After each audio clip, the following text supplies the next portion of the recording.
Bueno, mirá, estamos haciendo milagros porque de Mario Cayota pasamos a Fermín Méndez. En todo caso, queridos compañeros los dos. Fermín, buen día, bienvenido. Buen día, Ale, buen día para todos. Salven las distancias entre Fermín Méndez y el querido Mario Cayota, ¿no? Vamos a ver si, Pero vamos a ver si logramos restablecer el contacto con Mario antes del final. Pero queríamos conversar contigo, Fermín, porque bueno, finalmente la selección tiene nuevo entrenador y de eso no habíamos hablado aún al aire vos y yo. sí, es verdad, Diego El Tornado Alonso al final es elegido, digamos, ¿no? De alguna manera, el nuevo entrenador de la selección uruguaya y ya se puso a trabajar porque el trabajo de una selección no va solo en lo que se puede hacer en la cancha, es más, es sumamente medular lo que se puede hacer fuera de la cancha porque, como bien se sabe, el tiempo de entrenamiento es poco cuando se tienen los jugadores. Entonces Diego Alonso aprovechó una gira que tenía por Europa y ya empezó a entablar contactos con referentes del plantel celeste en el viejo continente. Bien, y desde la perspectiva, yo supongo que los más futboleros lo recontra tienen, en fin, ya le conocen más. De todos modos, luce, porque es una persona joven, por lo tanto es un entrenador joven. No, Sí, me da la sensación que si bien, bien sobre el final de esta, en alguna medida, la que luce como una decisión bastante improvisada, en todo caso, me da la impresión que si bien estuvo en el bolillero en el final, por decirte algo, ni siquiera creo que estuvo en aquel primer intento de sacar a Tavares un par de meses atrás, ¿no? ¿Qué podemos decir de Alonso? sí, es verdad. Diego Alonso ha estado básicamente en un segundo plano, sobre todo entre tanto nombre que se tiraron. Fue una de las apariciones sorpresivas del último momento y al final terminó siendo el entrenador de la selección. Es un entrenador joven, tiene 46 años, empezó a dirigir hace 10 años, o sea que se retiró tempranamente, lo que suele hacer un jugador a los 35 años y ya en aquel momento empezó a dirigir a uno de sus equipos de toda la vida, ¿no? Como Bellavista. Fue el primer equipo que dirigió el Tornado Alonso en la temporada 2011-2012. Después ha tenido pasos por Paraguay, dirigió a Olimpia y a Guaraní, bueno, también Peñarol en el 2013, con poco suceso. Y después su fuerte ha sido en el fútbol mexicano, ¿no? Donde con Pachuca, tanto con el Pachuca como con Monterrey, logró un par de títulos bien importantes para su palmarés, digamos, como entrenador. Ajá. Y después estuvo últimamente, porque ganó dos Champions League de la CONCACAF, digamos, ¿no? Liga de Campeones de Centroamérica. Una con el Pachuca, creo que fue en el 2017, y otra con el Monterrey en el 2019, además de un título nacional con el Pachuca. Bueno, dirigió, perdón, la Copa Mundial de Clubes del 2017, después de haber salido campeón de la CONCACAF con el Pachuca. Y últimamente estaba en el Inter de Miami, en la liga estadounidense, equipo que es de David Beckham, entre otros accionistas. Y desde ahí, que fue, ya te digo, cuándo fue la última vez que dirigió, en el 2020 dejó de dirigir en la pandemia, estaba sin trabajo y ahora ya anunció su cuerpo técnico.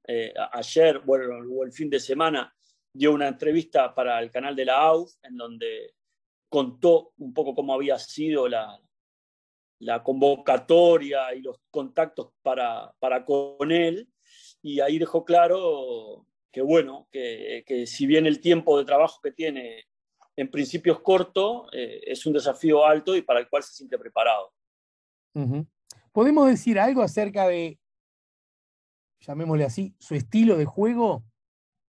Sí, se pueden decir cosas, o sea, eh, sobre todo por lo que se le ha escuchado decir a él, ¿no? En el fútbol mexicano, sobre todo, en los equipos que salió campeón, sus equipos son no de especular, digamos, ¿no? Van al frente para situarlo de alguna manera. No quiere decir con esto que sus equipos descuidan el fondo y se van arriba con todo. pero es más bien de propuesta.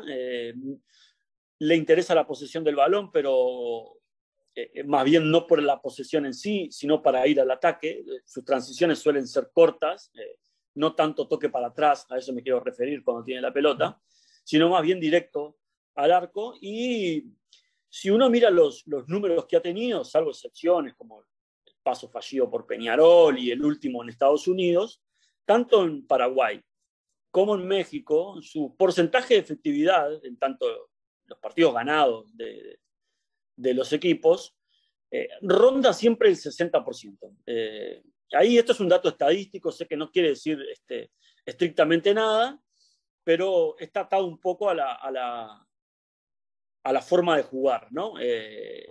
Bastante más ofensiva que defensiva, no quiero decir con esto que solo se dedique al ofensivo, pero sí con como era él, digamos, ¿no? Como un delantero aguerrido. Ajá. ¿Y por qué yo he escuchado tanto? Porque esto que vos decís lo entiendo perfectamente, además se puede decir que coincido, pero es lo que menos importa.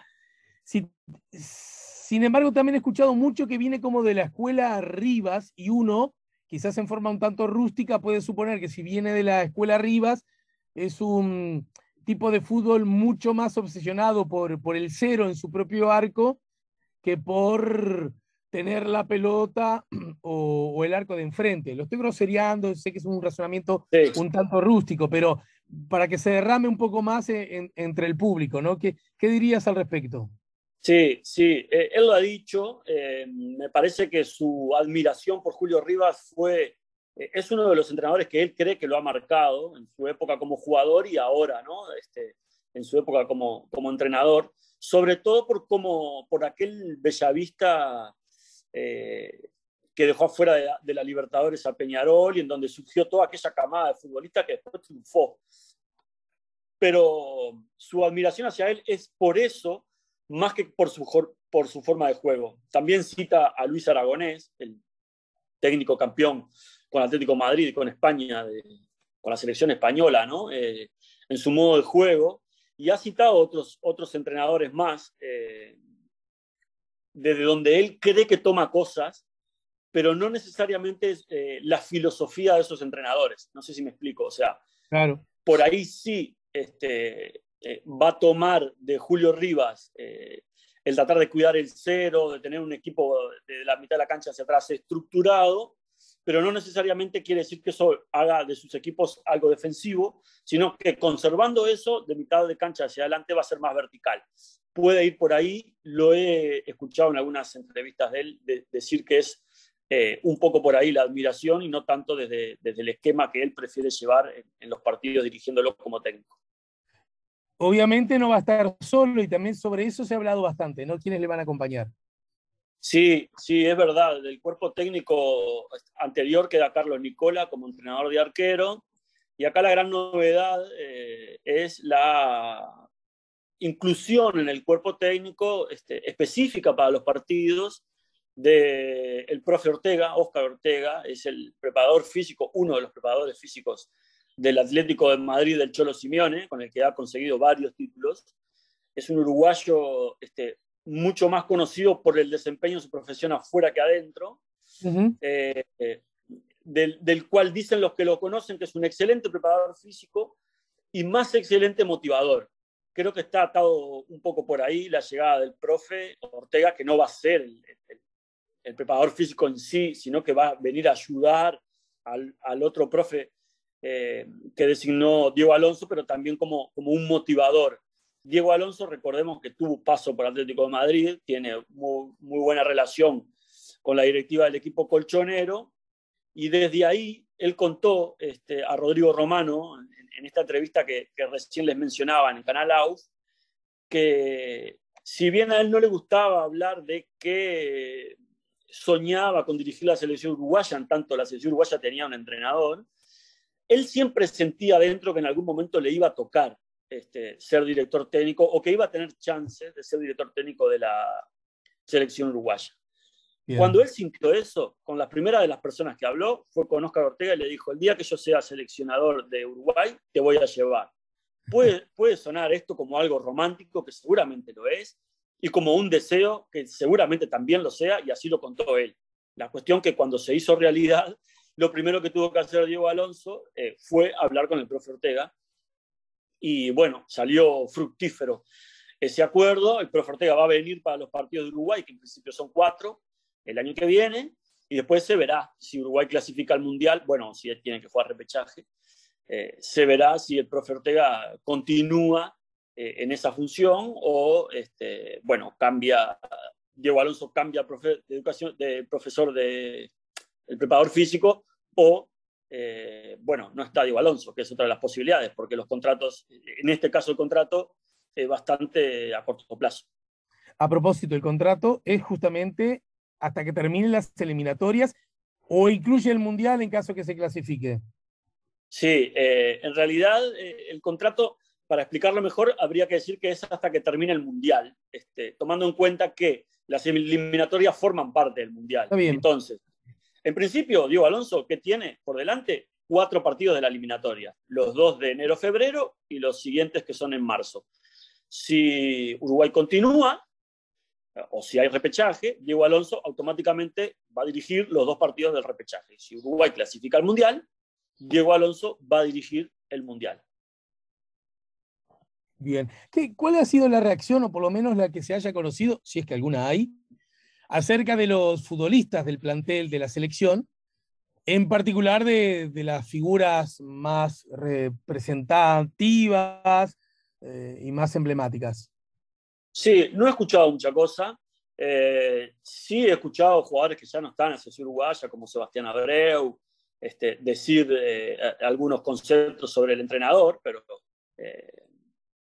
más bien vinculados a su esquema de juego y al deseo de que le vaya bien que a otra cosa.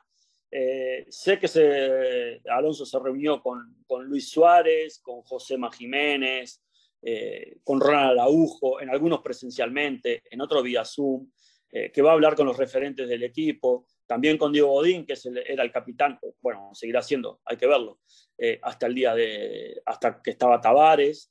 Godín no está pasando un buen momento en el Cagliari, ese equipo va muy mal en la liga italiana, pero no he escuchado voces al respecto de jugadores, así como cuando se fue Tavares, cuando lo despidieron a Tavares. Muchos jugadores hablaron a propósito del tema, maravillas sobre su vínculo con el entrenador y lo que pasó en la selección uruguaya. Ahora han preferido un lugar más de silencio, o de, bueno, o vamos a empezar a trabajar y después vemos. Sobre todo porque cuando hay un cambio de técnico, más allá de que uno pueda presumir que hay jugadores que no van a faltar, nadie se puede dar por citado aún. Uh-huh. Bien, perfecto. En todo caso, lo que inexorablemente sabemos va a ocurrir es que sobre finales de enero hay fútbol, ¿no? Sí, es cierto. El 27 de enero, si no me equivoco, voy a buscar la fecha bien porque no quiero errarle, juega Uruguay visitando a Paraguay y después juega con Venezuela de local. Esos son los 2 partidos que tiene por delante Diego Alonso en este mes y medio de trabajo que le va a quedar, más o menos, contando ya el plazo que está corriendo. El 27 de enero es en Paraguay, exactamente, es jueves, y el 1 de febrero Uruguay juega de local contra Venezuela, seguramente en el Estadio Centenario ya. Y en marzo son los últimos 2 partidos. El 24 de marzo Uruguay recibirá a Perú de local y va a cerrar la eliminatoria de visita contra Chile en Santiago, en un partido en donde seguramente Uruguay y Chile se jueguen muchas de las chances de ir al Mundial, sea directamente o repechaje. O sea que va a ser... Recordame la fecha. Estas últimas 2 fechas van a ser muy calientes en el sentido futbolístico. Recordame la fecha. Mirá, en enero, el 27 de enero, plena temporada, bueno, final de la temporada de ese mes, digamos, ya con el carnaval andando en Uruguay, por suerte otra vez, Uruguay visita a Paraguay en Asunción. Mamita el calor que puede llegar a haber un 27 de enero en Asunción. Y a la vuelta, el 1 de febrero, o sea, 5 días después, Uruguay juega de local en el Estadio Centenario contra Venezuela. Sí. Y después, las dos últimas fechas son el 24 de marzo en el Centenario con Perú y 5 días después, el 29, en Santiago ante Chile.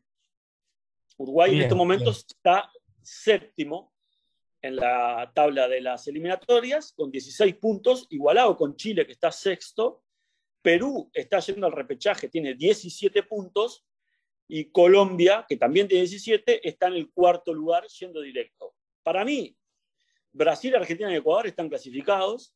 Sí. Brasil y Argentina, ya lo dicen los números, o sea, no estoy haciendo ningún descubrimiento. Y Ecuador tiene 23 puntos, y es bastante diferencia para el lío que tienen los demás jugando entre sí.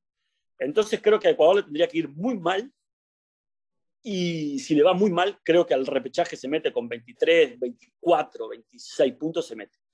Después Colombia, Perú, Chile y Uruguay, y si se quiere Bolivia, que tiene 15, aunque tiene más complicado fixture, son los que van a pelear por ese cupo y medio que le queda a Sudamérica para ir a Qatar 2022. Bien. Mi querido, te dejo un abrazo bien grande y como antes no nos vamos a comunicar, te deseo feliz Navidad. ¿Sí, amigo? Bueno, muchas gracias para ustedes también y nos veremos el año que viene, cuando la pelota lo disponga, como siempre.